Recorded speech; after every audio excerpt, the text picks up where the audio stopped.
ሰበር ማምሻውን የፌዴራል ፖሊሶች ወደ ቴዲ አፍሮ ቤት ሄደው እንደነበረ ተሰምቷል። ወደዛ የሄዱትም የቴዲ የረጅም ጊዜ ጓደኛ የነበረውን ዲጄ ዊሽ እንፈልገዋለን በሚል እንደሆነም የመረጃ ምንጮች ለዛሀበሻ ገልጸዋል። እንደ ምንጮቻችን ገለጻ ወደ 6 የሚሆኑ የፌዴራል ፖሊስ አባላት ቴዲ አፍሮ ቤት በመሄድ ዲጄ ዊሽን እንፈልገዋለን ጥያቄና እንወስደዋለን በሚል ለመግባት ሙከራ አድርገዋል።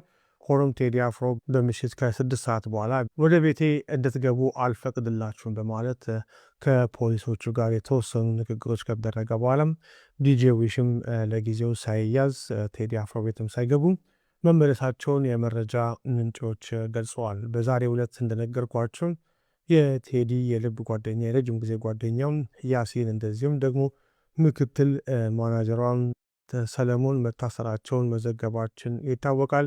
በአሁን ሰዓት ላይ ሜክሲኮ በሚገኘው የወንጀል ምርመራ ቢሮ ውስጥ ታስረው እንደሚገኙ የፖሊስ ምንጮች ለዛሀበሻ ገልጸዋል።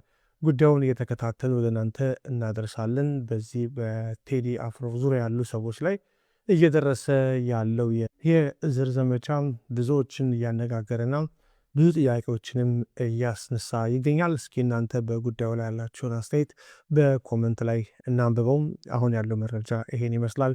እየተከታተልን እናቀርባለን። ፔጃችንን ይከታተሉት።